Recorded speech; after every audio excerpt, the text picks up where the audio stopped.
Live from downtown Detroit, home of WDIV and Click on Detroit, Local 4 News Today at 6 starts now.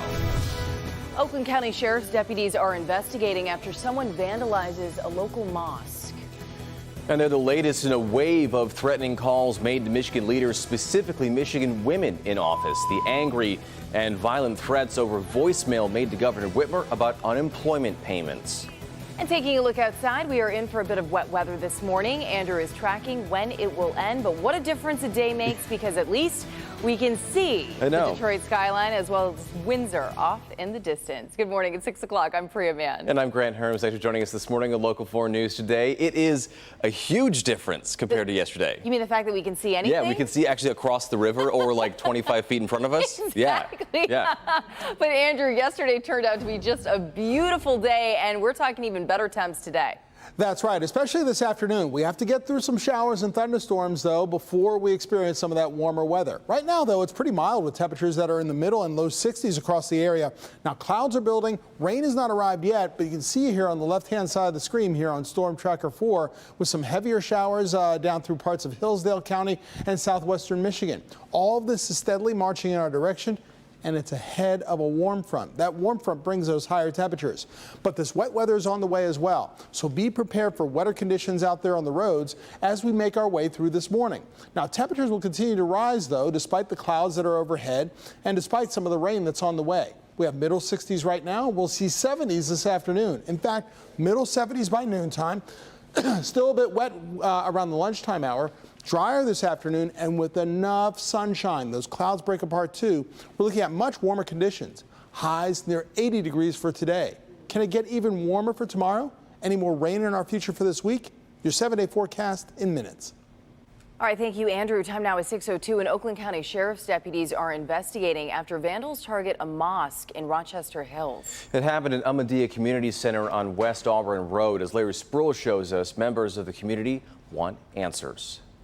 Leaders at this mosque here in Rochester Hills are really trying to figure out what happened. Take a look. You can see glass on the ground and shattered glass right here. They say all of this happened late Friday night or early Saturday morning. When I came around 5:25 and I came here see that this vandalized. That vandalism was noticed early Saturday morning. Leaders say someone used an object like a hammer to break the glass in the door. Local 4 obtained photos of the damage. The main entry of the mosque was smashed and broken glass shattered across a wide area in and outside.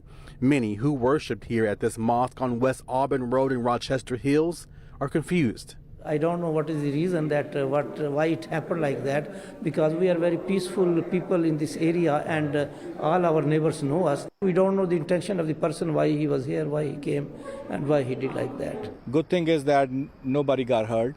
It's just a property. Property can be repaired, can be taken care. What's even more interesting is that there were cameras all around. Actually, there are signs also outside there and this whole property is under surveillance. And he just didn't care. But they have this message for whoever did this. We don't have any hatred against anybody, and we are not enemy of anybody. And the mosque says they have turned over that security video to the Oakland County Sheriff's Department. They are now investigating. Larry Spruill, Local 4. Developing this morning, Detroit police are investigating a hit-and-run crash on the city's west side. It happened in the area of Fenkell and Ohio. Police say a driver going southbound on Ohio hit a car on Fenkell. The crash caused the driver to lose control and go airborne. The car landed on several motorcycles and an SUV. We're told a 9-year-old girl was on the back of one of those motorcycles. The child and 2 adults were taken to the hospital. At last check, they are in serious condition. Police say the driver that caused the crash took off. A music professor at the University of Michigan is no longer teaching his class after his decision to show a controversial film. Bright Cheng is a composer and professor at the University's School of Music, Theater, and Dance. On September 10th, he showed his undergraduate students the 1965 film Othello. In that movie, actor Laurence Olivier was in blackface. Cheng has since apologized and now voluntarily stepped away from teaching. He continues to provide private lessons and is scheduled to teach the winter term. Time now is 6:05, and victims of Dr. Robert Anderson stage a sit-in at the University of Michigan's President's House, demanding their stories be told. Former Michigan football star John Vaughn was one of those victims. He recently came forward with sexual abuse and assault claims against Dr. Anderson. Vaughn says he won't back down until the survivors get a face-to-face meeting with the university president and board of trustees. We as victims of Dr. Anderson have grown weary, if not a little bit angry at how the president of the university and the board of regents has treated not only this issue, but also treated us as men and women. We will point out that Schlissel and members of the board of trustees were not in those positions when Anderson was employed by the university. A man from Aranac County faces charges accused of making voicemail threats to Governor Gretchen Whitmer about his frustration over unemployment. Now, back in August, the calls were filled with obscenity, rage, and death threats, and are just the latest to surface after a year of threatening messages left for Michigan's leaders. The calls were made to the governor's constituent hotline, filled with obscenity and rage. Local 4 obtaining the calls from a Freedom of Information request from Michigan State Police. Do I need to pull out my guns and go down there and shoot every member in that unemployment agency? The caller, identifying himself as Doug Melrose, the 57-year-old from Twining, blamed the loss of his job and repeated problems with unemployment payments on Governor Whitmer, his anger growing over the course of the message. Now I don't have a job, don't have no money, and you are responsible.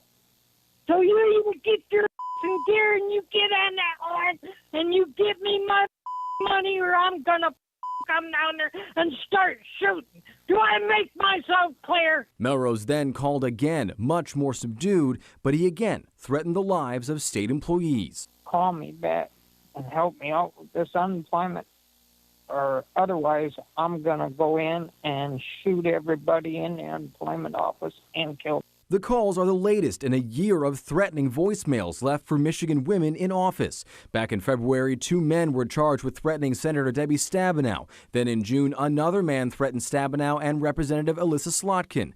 Last December, Detroit State Representative Cynthia Johnson released a pair of racist and threatening voicemails sent to her. Most recently, a Detroit man was sentenced to 5 years probation for threatening Attorney General Dana Nessel and Governor Whitmer. And certainly the most public, a plot to kidnap and kill Governor Whitmer made public by the FBI. Each call spurred by anger over COVID restrictions and the 2020 election. Michigan State Police were able to track down Melrose and arrest him last month. The 57-year-old has been charged with making a terroristic threat, a crime punishable up to 20 years in prison. And Melrose was arraigned in Aranac County. The judge gave him a $500,000 bond. We can expect updated numbers from the state tomorrow as coronavirus cases are back on the rise. On Friday, the state reported more than 8,400 new cases over 2 days. That's a daily average of about 4,200 cases. We've also seen an additional 82 deaths. The 7-day average is up to 3,500 cases per day. On the vaccine front, 68.4% of people in the state have received at least one vaccine dose. Well, today is the last day you can attend Detroit's Harvest Fest and Food Truck Rally at DeQuinter Cut. More than 60 food trucks are lined up from Jefferson to Wilkins. There's also a beer and wine garden, live music, trick-or-treating, and a costume contest. The event runs from 11 o'clock today to 8 p.m. tonight. You can find more information on our website at clickondetroit.com. We'll have some more info coming up at the 8 o'clock hour as well. It's just crazy seeing people in costumes, but it feels like summer out there. When it's 80 degrees outside. Our bodies aren't used to it. I was thinking, like, we'll have to dress our costumes this year to be a little cooler. Okay, so I was thinking the same thing because I can't remember Halloween when I was a kid where I did have like the best costume that was covered up by a big parka. Right. No, really, I'm dressed up as something, I swear. Don't have that problem today. No, certainly not, Andrew. Well, for the beginning of some of the events this morning, we got some wet conditions. So, yes, we may need our raincoats to go ahead and cover up. But guess what? This afternoon, we can show everything off, including celebrating Halloween early.